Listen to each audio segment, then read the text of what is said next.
Welcome back to the program. It is a great pleasure to welcome real popular entertainer. You've seen him on TV, all the shows, America's Funniest Home Videos, Full House, and now, of course, NBC's 1 versus 100. But he's got a new video out that's really funny. It's called Farce of the Penguins. He's going to talk about that with us for a couple of minutes. The great Bob Saget. How are you, Bob? I'm very good, thank you. Good to talk to you. For my name before, that's fantastic. Yeah, right. I know you've done about 100 of these today, but we'll make it 101 today. I'll do 1 versus 100. There you go. Talk a bit about this video. It's kind of a takeoff on the March of the Penguins, right? Yeah, it's pretty wild what happened. It happened pretty quickly, too. About a year and a half ago, I watched March of the Penguins. I called my friend David Permit. I couldn't stop voicing it over while I was watching it. I was at a friend's house, so it would be like, oh, I need a piece of fish, you know. And they walk 70 miles for a piece of fish, and then they mate once a year. And I thought, a lot of people do that, Sure. So maybe the story could relate to human beings. So we wanted to actually take the soundtrack off of March of the Penguins, remove Morgan Freeman, and we went to National Geographic and Warner Brothers and asked them, and they said, no, you can't do that because the French will attack at midnight. And then we went, and David Permit, we contacted Think Film, who had distributed The Aristocrats, the thing that I was featured in for a second, and we went, we're going to get hours of stock footage. We got like 200 hours of stock footage, not National Geographic footage, of all different formats of footage of penguins and other animals.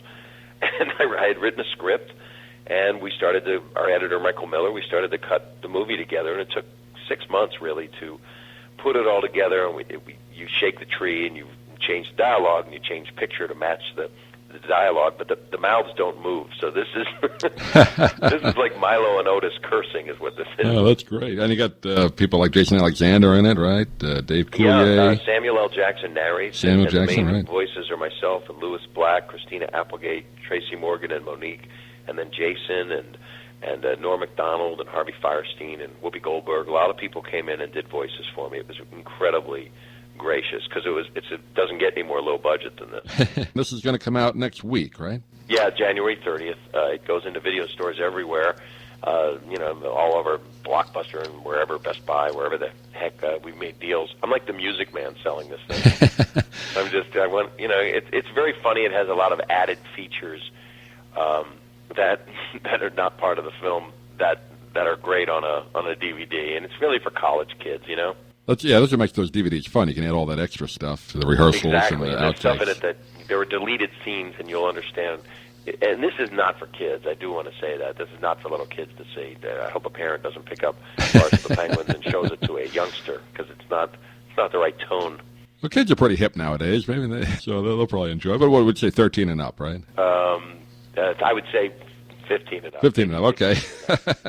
I think. Well, you mentioned before The Aristocrats, and that's a film I really enjoyed watching, and you had a great scene in that. Was that fun to do? I know it wasn't really a rehearsed thing, but was that fun to do that bit that you did in it? Yeah, it was so simple. It was like there was literally nothing to it. It was Penn Jillette and Paul Provenza said, tell us your version of the joke, and I said, okay. And that was it. It was 40 minutes of my life, and it turned into this crazy thing, Very funny. Yeah, I know Gilbert Gottfried, right, told that at the Friars, the one that they did right after the 9/11, I think, to kind of get the crowd into it. It could not have been stranger. It was an amazing thing. It was almost like Peter Finch in the movie Network, where he was mad as hell, not going to take it anymore. And Gilbert, it was a very upsetting moment in time, and he started to bomb, and so he launched into the joke, The Aristocrats. Gilbert does a thing in my Farce of the Penguins where he yells at Samuel L. Jackson. He says, he yells at Sam Jackson as a penguin to the narrator, Morgan Freeman has more talent than you and just a freckle on his rear. Without that language. Yes, I got you. I'm trying to keep you on the air. Well, that was a funny movie, though. I mean, that joke told by several comedians, or I guess about 50 comedians, whatever it was. Well, I love the George Carlin of it all. He was like the Yoda of the movie. Right. And it's really about, and he said it, it's about jazz. It really is. It's not about filth. Right. It's about, how different people tell different jokes, tell the same joke, but it's a completely different thing. Yeah, it was funny and stuff. it was interesting, the comedians that didn't want to tell it, like the Smothers Brothers. It was just very interesting. I really found the movie valuable. Some people didn't care for it. I have friends that female friends especially, that walk out of it. I thought it was a fascinating look at comedians, kind of like what Seinfeld did with his kind of documentary thing. I mean, it really gives you a behind-the-scenes look at how comedians work. I thought it was fascinating. I agree. And I know you guys got a few minutes left, but I like the 1 versus 100 show. You do a great job with that. Oh, man, thank you. And that's a tough thing to do. We're not hurting anybody. Well, I think from doing like play-by-play and radio, I mean, you're basically doing a play-by-play, ad-libbing an hour. That's tough. Well, thanks. It's really fun. It looks like a fun show. I get to ad-lib stuff. It's got a little more of my stand-up comedy persona in it. And we do a mob in a couple weeks. You know, that's the 100 people of all kid geniuses. Oh, really? That'll be fun. So we're doing different stuff. That's really fun. And then we did another mob of people that everybody hates, like DMV employees, postal workers, IRS agents. That's great. It was really well produced too. Now, do you do one whole show a week, in other words, or do you do a bunch of them? Yeah, I did a couple weeks ago. I did 5 shows in 1 week. In one day, like 2 and 1 and 3. It was one of those. It was a hard week. Yeah. But it was a hard week. You know, you look back on the day when I was doing America's Funniest Home Videos, we'd do 1 a week or 2 a week. And so we're in a different world where TV needs to be produced cheaper in order to make it. Well, it's definitely a hit on NBC, kind of a combination with Howie's show. Yeah. And before I let you go, I'm a big Law & Order fan. I enjoyed your work on the SVU episode you did a few months back. That was very good. Thank you. Playing a little dramatic it's always part. fun to kill your best friend's wife. Yeah, right.